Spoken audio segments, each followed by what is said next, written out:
ஓம் முருகா போற்றி, கந்தா போற்றி, கடம்பா போற்றி, கதிர்வேளா போற்றி, அறுபடை வீடு கொண்ட முருகப்பெருமானே போற்றி போற்றி. என் செல்லக் குழந்தையே, நீண்ட நேரமாக ஒரு நல்ல செய்தி தர இந்த திருச்செந்தூர் முருகன் வீடு தேடி வந்துள்ளேன். அழைப்பாயா என் செல்லமே? இந்த முருகப்பெருமான் உன்னை ஒரு பெரிய ஆபத்திலிருந்து காப்பாற்ற நினைக்கிறேன். உன்னுடைய பிரச்சனைகளை நினைத்து நினைத்து உன் நிம்மதியை தொலைக்கிறாய். உன் மனதை காயப்படுத்திக் கொண்டு எரிச்சல் பட்டு வாழும் வாழ்க்கையை ரணமாக்கி வைத்துள்ளாய். இவற்றையெல்லாம் எப்படி சரி செய்வது என்று தெரியாமல் திக்கிட்டு இருக்கிறாய், அப்படித்தானே? சில நேரங்களில் என்ன செய்கிறோம் என்பதை தெரியாமல் முழித்து கொண்டிருக்கிறாய். ஒன்று மட்டும் நல்லா தெரிஞ்சுக்கோ, இப்படி இருப்பதால் தான் வாழ்க்கையே நரகமாக தோன்றுகிறது, அப்படித்தானே? உனக்கு ஒரு விஷயம் பிடிக்கவில்லை என்றால் அவற்றின் நினைப்புகளையும் மனதிலிருந்து அகற்றிவிடு, அல்லது விலக்கிவிடு, அல்லது துடைத்து எறிந்துவிடு. அதை ஏற்றுக்கொள்வது உனக்கு நீயே செய்யும் தவறு. ஆகவே உனக்குள் நீயே வேஷம் போடுகிறாய். அது உனக்கு நிம்மதியே தராது. யார் எப்படி இருந்தால் என்ன, யார் எப்படி நினைத்தால் என்ன, எல்லோருக்கும் ஒரு விதமான கஷ்டங்கள் இருக்கத்தானே செய்யும். அதனால் இந்த முருகப்பெருமான் சொல்வது என்ன தெரியுமா? என் செல்லமே, நீயாக இரு. மற்றவர்களுக்கும் நிம்மதியில்லாத சூழலாக மாறிவிடும். அதை விட்டு நகன்று இருப்பது நல்லதுதானே? அமைதியாக இருப்பதில் தவறில்லை. ஆனால் அந்த அமைதியை ஏற்க முடியாமல் சில பேர் இருப்பார்கள். ஏனென்றால் உன்னிடம் அவர்கள் பேசி பழகிவிட்டார்கள். அதனால் அவர்களுக்கு ஏற்றுக்கொள்ளக்கூடியதாக இருக்காது. உனக்கு பிடித்த மாதிரியே எல்லோரும் இருக்க மாட்டார்கள். உன்னை மாதிரியும் எல்லோரும் இருக்க மாட்டார்கள். ஆகவே அவர்கள் செய்யும் செயல்கள் உனக்கு வருத்தத்தை ஏற்படுத்துகின்றது என்றால் நீ சொல்லி சண்டை போடாமல் அமைதியாக அந்த இடத்திலிருந்து விலகுவது உனக்குத்தான் நல்லது. அவர்களுக்கு நீ விட்டு சென்றதாக தோன்றும். ஆனால் அவர்களுக்கு உண்மையான காரணத்தை நீ உணர்த்த வேண்டும் என்பதில் அவசியமே இல்லை. அவர்கள் உன்னை புரிந்தவர்களாக இருந்தால் அவர்களுக்கு நன்றாக தெரியும் அவர்கள் செய்த தவறு என்ன என்று. எதற்காக நீ அமைதியாய் இருக்கிறாய் என்றும் அவர்களுக்கு தெரியும். அதனால் இதை ஒரு பெரிய விஷயமாக எடுத்து கலங்க வேண்டாம். அதை நீ மற்றவர்களிடம் கோபமாக வெளிப்படுத்துகிறாய். அவர்கள் என்ன செய்தார்கள்?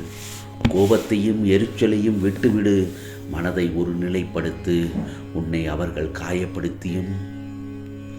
காயப்படுத்தியதும் நியாயமில்லைதான். அதற்காக அந்த கோபத்தை மற்றவர்களிடம் காண்பிப்பது மகா தவறு. நிச்சயம் நீ நிம்மதியுடன் சந்தோஷத்துடன் வாழ்வாய். அதற்கு இந்த முருகப்பெருமான் முழு பொறுப்பு. கோபம் அழிவை தரும் என் செல்லமே. பொறுமை யோசிக்க வைக்கும். அவசரப்படாமல் நிதானமாக யாரிடமும் பேசி பழகு. பழகத்தான் வாழ்க்கையின் அர்த்தத்தையும் அனுபவத்தையும் அறிந்து கொள்ள முடியும். என்னுடைய ஆசீர்வாதத்துடன் உனக்கு நிச்சயம் நல்லது நடக்கும். இந்த முருகப்பெருமானின் அறிவுரையும் பொன்மொழியும் கேட்டு நடந்தாலே போதும், நல்லது மட்டும்தான் நடக்கும். உனக்கு தேவையானவற்றை நிவர்த்தி செய்து நிச்சயமாக உனக்கு கையில் தருவேன். அதற்கான எல்லா முயற்சிகளிலும் உன்னை ஈடுபடுத்தி செய்ய வைப்பேன். ஏனென்றால் நானே உனக்கு துணை. இயக்கங்கள் போராட்டங்களை விடுத்து என்னையே சார்ந்திரு, சரணடைந்து விடு. மனதை சஞ்சலப்படுத்தாதே. மனது அங்கும் இங்கும் அலைவாய்ந்தால் செய்யும் எந்த காரியமும் தடைபட்டு விடும், தகர்ந்து விடும்.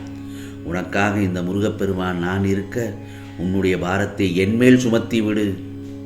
நான் பார்த்து கொள்கிறேன். நான் உன்னை தாங்கி பிடித்து காத்து கொள்கிறேன். எல்லாம் சரியாகிவிடும். உன் கஷ்டகாலம் எல்லாம் முடிவு வந்துவிடும். விரைவில் மனப்பிரச்சனை, கடன் தொல்லைகள், பணப்பிரச்சனைக்கு உண்டான முடிவு நிச்சயமாக கிடைத்துவிடும். இது முருகப்பெருமானின் அருள்வாக்கு. உனக்கு நான் என்றும் துணைதானே. உன்னை பாதுகாவலனாகத்தானே நான் வைத்திருக்கிறேன். அப்படி இருக்கும் பட்சத்தில் ஏன் கவலைப்பட்டு கொண்டிருக்கிறாய்? கவலை வேண்டாம். ஏனென்றால் என் செல்ல பிள்ளை, உனக்குள் பல திறமைகள் இருக்கிறது. ஆனால் அதை தெரியாமல் உன்னை ஒதுக்குகிறார்கள். இந்த உலகத்தில் எவரும் எதையும் தெரிந்து கொண்டு வருவதில்லை. அவர்களுடைய திறமைதான் அவர்களை மாற்றுகிறது. உன் பிரச்சனை முதலில் என்னவென்று எனக்கு தெரியும். அதை நீ சொன்னால்தான் நான் அறிவேன் என்பதில்லை. நீ வாழ்க்கையில் தேடும் ஒன்று உன்னை விட்டு தள்ளி போய்கொண்டே இருக்கிறது. அதற்காகத்தானே நீ கவலைப்படுகிறாய். உனக்கு ஒன்றுமே புலப்படவில்லை. நான் சொல்வது உண்மைதானே? உனக்குள் நான் இருக்கிறேன் என்பதை நீ மறந்துவிட்டாய். அதனால் தான் நடந்து முடிந்த கஷ்டத்தை கூறி என்னிடம் புலம்பிக் கொண்டே இருக்கிறாய். முடிந்து போனதை எண்ணி புலம்பி என்ன நீ சாதித்தாய்? சொல் பார்க்கலாம். நான் உனக்கு எப்போதும் துணையாக இருக்கும்போது நீ தன்னம்பிக்கையோடு இருக்க வேண்டும்.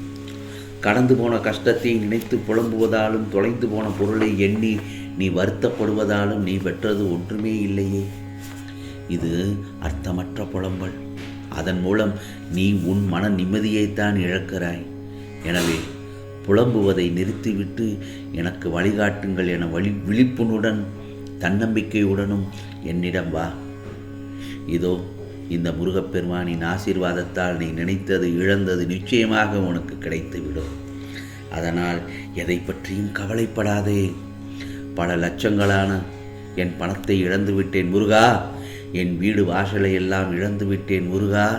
நிலம் தோட்டத்தை இழந்து விட்டேன். என் வாழ்க்கை துணை என்னை ஒதுக்கியதால் அதையும் இழந்து விட்டேன் என்று உன் மனதுக்குள் அழுகிறாய்.